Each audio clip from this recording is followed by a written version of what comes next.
The junkyard on the edge of Nexus Station hummed with the whisper of dying machines. Orenvale wiped grease from his hands, his weathered fingers moving with practiced efficiency as he sorted through the debris field that stretched beyond the atmospheric shield. This was where the galaxy dumped what it no longer wanted. Broken ships, obsolete technology, and apparently, living creatures. He heard it before he saw it, a rasping wheeze barely audible over the hiss of venting plasma conduits. Oren's head snapped up, eyes scanning the metallic wasteland. There, wedged between a discarded fusion drive and a cracked cargo pod, something moved. The dragon was no larger than a house cat. Oren had seen dragons before, magnificent creatures that commanded star systems, whose very presence bent political treaties and trade agreements. The Draconis Imperium ruled 12 sectors with fire and claw. Their warriors were legendary.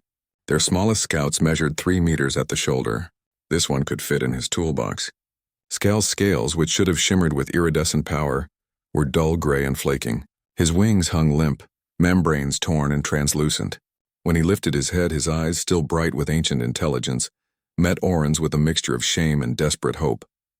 "Well," Oren muttered, kneeling slowly, "looks like someone threw you away with the rest of the garbage."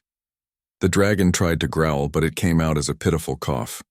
Oren could see the ribs pressing against translucent skin, could count every vertebra along that serpentine spine. Whatever genetic quirk had stunted Skyle's growth had also made him worthless to his kind. Dragons valued strength, size, dominance. This small, broken thing had no place in their empire. But humans had never been particularly good at following the galaxy's rules about what had value. Oren scooped Skyle up carefully, cradling him against his chest. The dragon's body temperature was dangerously low. Dragons were supposed to burn hot enough to make metal sing. Skyle felt cold as stone. Back in his workshop, Oren cleared his workbench with one sweep of his arm. Tools clattered to the floor. He laid Skyle down on a thermal blanket, cranking up the heat lamp he usually used for soldering delicate circuits. The dragon's breathing was shallow, irregular. "All right, little guy," Oren said, pulling up a medical database on his holoscreen. "Let's see what a human mechanic can do for a dragon." The medical files were sparse. Dragons rarely needed medical intervention, and they certainly didn't share their biological data with other species. But Oren had spent 40 years fixing things nobody else could fix. He'd learned to improvise. He started with nutrition.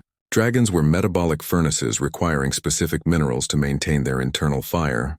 Oren synthesized a slurry from his chemical stores: calcium, magnesium, trace elements of titanium and platinum.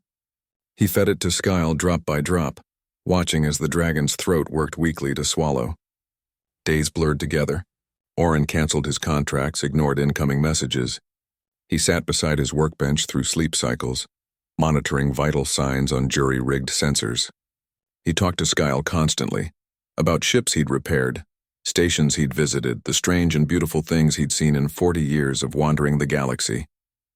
Skyle listened. His eyes grew brighter.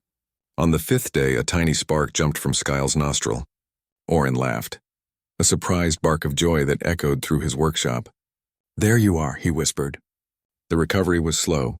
Oren fabricated a harness to support Skyle's wings, helping the torn membranes heal straight.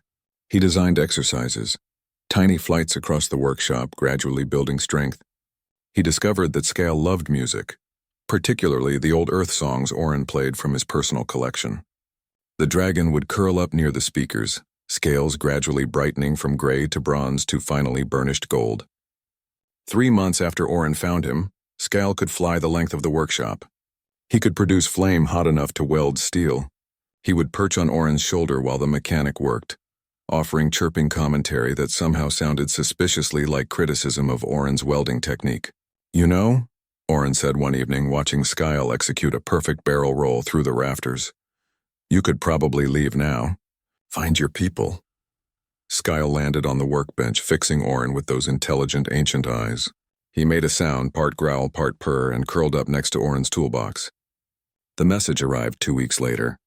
A Draconis Imperium battlecruiser had entered the sector, and they were demanding the return of stolen property. Oren read the transmission with growing anger.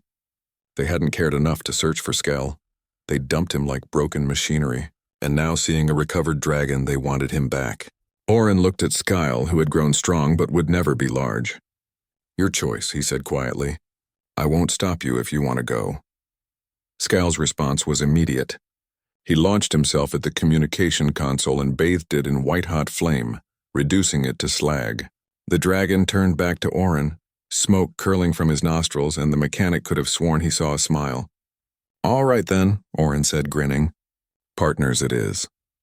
In the junkyard on the edge of Nexus Station, a human mechanic and a tiny dragon proved something the galaxy kept forgetting.